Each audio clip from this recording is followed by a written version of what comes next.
பார்த்த பழகிய இடங்களிலெல்லாம் பசங்க மீனாட்சி சுந்தரம் அப்படியே வந்து நிற்கிறார். வார்த்தைகள் இல்லாமல் வானம் வாழ்த்த காலத்தால் அழியாத காவிய படைப்பான களவாணி படம் முதல் கேடி பில்லா, தேசிங்கு ராஜா, மஞ்சப்பை என்று இயல்பான எளிய நடிப்பில் வாகை சூடிய படங்கள் பல. விமல் தமிழ் சினிமாவுக்கு கிடைத்த மாப்பிள்ளை சிங்கம், சின்ன சிரிப்பில் பழகும் நட்பில் கொடுக்கும் படைப்பாளி. தமிழ் சினிமா உங்களை ஒரு நாள் தூக்கி கொண்டாடும். தமிழ் சினிமாவில் எப்போது 3 எழுத்துக்கு பெருமை உண்டு. எம்ஜிஆர், ரஜினி, கமல், தனு, சிம்பு, விஜய் வரிசையில் விமல் வெற்றிகரமாக வாழ்க்கை துவைக்கிட, திரைப்பயணம் உங்களுக்கான இடத்தை அமைத்து கொடுக்கிட மகாசேனா வாழ்த்துக்களோடு அழைக்கிறோம் விமல்.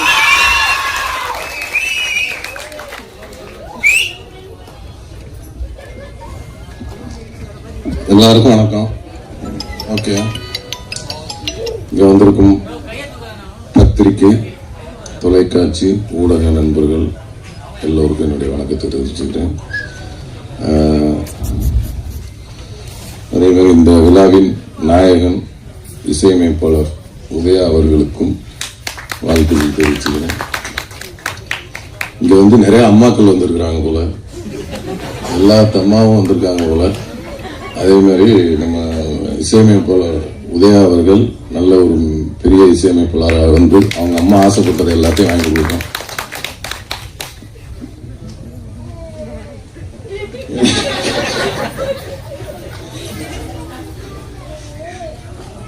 படத்தின் இயக்குனர் தினேஷ் கலைச்செல்வன் ரொம்ப அருமையான திறமைசாலி, ரொம்ப அவர் திறமை வந்து அவர் பேச்சிலே தெரிஞ்சிருக்கோம். ரொம்ப அருமையான பேசக்கூடிய ரொம்ப திறமைசாலி. படத்தை வந்து ரொம்ப மெனக்கட்டு ரொம்ப நிதானமா எடுத்திருக்கிறாரு. அவருக்காகவே இந்த படம் வந்து வெற்றி படமாக அமையணும். அப்புறம் இந்த படத்தோட ஒளிப்பதிவாளர் மசா, பேரே வாயில மனாஸ் அவர்கள், அவங்க டைரக்டர்லாம் ஃப்ரெண்டு தான் போல. ரொம்ப ரொம்ப அருமையா 2 பேரும் நல்லா டிஸ்கஸ் பண்ணி படத்தை எடுத்தாங்க. அவரும் மிகப்பெரிய ஒரு ஒளிப்பதிவாளர் வரத்துக்கு எனக்கு வாழ்த்துக்கு. அடுத்து நம்ம அண்ணன் சொல்ல வேணாம், விஜயன் ஜானு ஜெயனன், அவரோட 2-3 படம் நிறைய நடிச்சிட்டேன். கலகலப்புல வந்து எங்களுக்கு அறிமுகம். அதை தொடர்ந்து எப்போ போனாலும் அவரோட ஜாலி. கொடைக்கானல் அவர் வீட்டுக்கெல்லாம் கூப்பிட்டு போய் விருந்தெல்லாம் வச்சாரு. அவர் விருந்து எப்படி இருக்கணும் உங்களுக்கே தெரியும். அவர் விருந்து வச்சா எப்படி இருக்கு. அதனால இன்னும் நிறைய படங்கள் சேர்ந்து வேலை செய்யணும். ரொம்ப நன்றி. அப்புறம் வந்து கபீர் சார் எனக்கு ரொம்ப நேரம் பேசுவார். ஆனா என்ன பேசினாருன்னு எனக்கு புரியாது. அதாவது அவரும் ஏதோ எனக்கு புரிஞ்ச மாதிரியே பேசிட்டு இருப்பாரு, நானும் புரிஞ்ச மாதிரியே கேட்டுக்கிட்டே இருப்பேன். என்ன பேசினாரு, இப்ப கூட நம்ம பேசினாரு என்னன்னே தெரியல, நானும் சரி அந்த அளவுக்கு ரொம்ப நல்ல இனிமையான ஆளு, சூப்பர். அதுக்கப்புறம் திருஷ்டி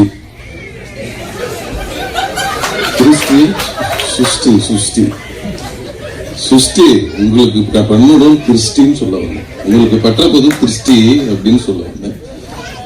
அதனால வந்து ரொம்ப அவங்களும் வந்து கோ ஆர்டிஸ்ட் 2 பேரும் புதுசாக இந்த படத்துல தான் இணைஞ்சினாங்க வேலை செய்யலாம்.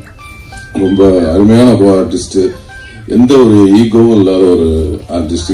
டைரக்டர் எதை சொன்னாலும் சரி, என்ன எப்படி நடிக்க சொன்னாலும் சரி, மண்ணில் புரட்டு உருண்டுமான்னா கூட உருண்டுரும். அந்த அளவுக்கு வந்து ஒரு சூப்பர் ஆர்டிஸ்ட் அவங்க. ரொம்ப இயல்பா எல்லாத்தையும் பழகக்கூடியவங்க. அதுக்கப்புறம் மஹிமா, அவங்க வந்து இந்த படத்தை வில்லின்னு கூட சொல்லலாம், வில்லி தான், ரொம்ப அருமையா பண்ணிருக்கிறாங்க. அதுக்கப்புறம்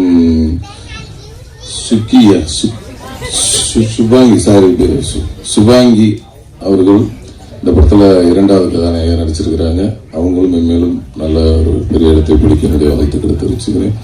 அதுக்கப்புறம் இந்த படத்தோட தயாரிப்பாளர் அந்த அக்கா சுமதி அக்கா அவங்களுக்கும், இந்த படத்தில் நடித்த இலக்கியா அவர்களுக்கும், மற்றும் இயக்குனரின் நண்பர்களாக இங்கே வந்திருக்கும் அனைத்து நல்லுள்ளங்களுக்கும் என்னுடைய நன்றியை தெரிவித்து, இது இவ்வளவு நேரம் தொகுத்து வழங்கிய எங்களுடைய அக்கா கவிதா அக்கா அவர்களுக்கும், பிஆர்ஓ ரேகா அக்கா அவர்களுக்கும், இங்கே வந்து இவ்வளவு நேரம்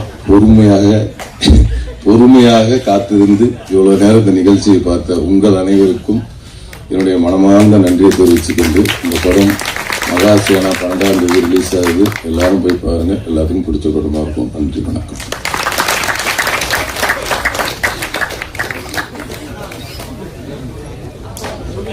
ஆற்றலினால் பூமியை சுழல வைக்கும் உன்னத சக்தியாக உங்கள் பேச்சு. அழைப்பிடும் ஆல்ஃபிரட் ஜோஸ் அவர்களே, சில வார்த்தைகள் மட்டும்.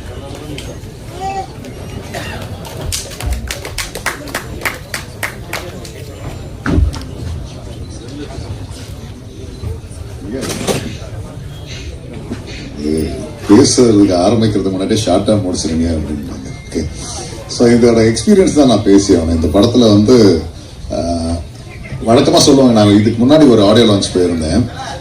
இந்த ஊருக்காரங்கெல்லாம் படம் எடுத்தா அவனோட சொந்தக்காரன், அப்பா அம்மா மாமா மச்சான் எல்லாரும் வந்துருவாங்கடா அப்படின்னு சொல்லிட்டு வெளியே ஒரு சத்தம் கெடுச்சு. யார் சொன்னான்னு தெரியாது. இந்த சூரிய ரிப்போர்ட்டர் படம் தான் ஞாபகம் வரும். எப்படியாவது ஜெயிச்சிடுற அப்படின்னு சொல்லிட்டு சொந்தக்காரன் எல்லாருமே வந்து ஒரு 50, 100, 1000, 2000 சொல்லி கொடுத்து அவனை ஜெயிக்க வைப்பாங்கல்ல, அந்த மாதிரி தான் இந்த படம். ஆக்சுவலா ஆமா, வந்திருக்கிற சொந்தக்காரங்க தான், வந்திருக்கிறது எல்லாமே ஊருக்காரங்க தான். ஊருக்காரன் தான் படம் எடுத்தான், ஜெயிச்சிடுவோம் ஒரு நம்பிக்கையில தான் ஒட்டு மொத்தமா ஆளால எவ்வளவு முடியுமோ சேர்ந்து கொடுத்துதான் இந்த படத்தை எடுத்திருக்காங்க.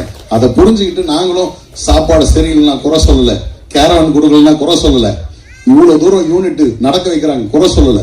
ஆனா எல்லாத்தையும் ஏத்துக்கிட்டு நாங்க இதை ஒரு குடும்பமா நினைச்சு பண்ணோம். இதை நீங்க எப்படியாவது வெற்றி பெற வச்சுருங்கன்றதான் நான் கேட்கிறேன். ஆக்சுவலா கூப்பிடுறது எதுக்கு? அம்மா நான் ஒரு படம் எடுத்திருக்கேம்மா, அண்ணே வானே நான் இந்த படத்துல இத்தனை வருஷம் பண்ணேன். ஆக்சுவலா நான் இந்த டெக்னீஷியன்ஸ் அவ்வளவு பெரிய பாராட்டணும். நாங்களாம் வந்து ஷூட்டிங் ஸ்பாட்டுக்கு போயிடுவோம், எப்படியும் எங்களுக்காக சேவை செய்யறதுக்காகவே இந்த ஏடிஸ் இருக்காங்க உண்மையாக.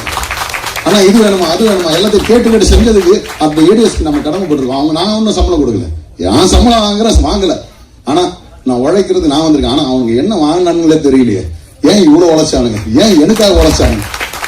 அந்த ஏடிஸ்க்கு இந்த மேடை கூட கிடைக்கல, இதுல ஒரு பேர் கூட வர போறது. ஆனா அந்த ஏடிகளோட உழைப்புலாம் நான் வந்து பாராட்டுறேன். அண்ட் இதுல ரொம்ப முக்கியமான சொல்லலாம் சார், கண்டிப்பா டைரக்டர் சார் எல்லாருமே பாராட்டி இருப்பீங்க. நான் டைரக்டர் கூட சேர்ந்து உழைச்ச பவித்ரன் சார், பவித்ரன் வந்து உண்மையிலேயே மறக்கவே மாட்டேன். நான் சில சமயம்லாம் கோவப்பட்டிருக்கேன், திட்டிருக்கேன், அதுக்கெல்லாம் நான் இந்த மேடையில மன்னிப்பு கேட்டுக்கிறேன்.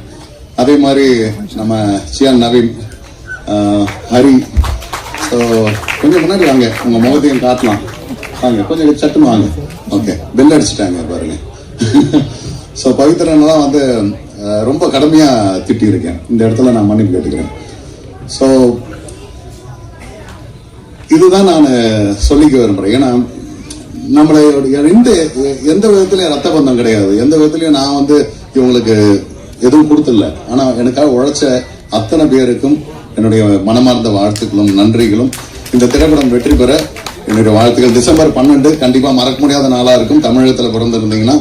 ஏன்னா அது ரஜினி 5 டே சூப்பர் ஸ்டாரோட பிறந்தநாள் அன்னைக்கு நம்மளோட திரைப்படம் ரிலீஸ் ஆகுது. எல்லாரும் தியேட்டர்ல போய் பாருங்க. வாழ்த்துக்கள்.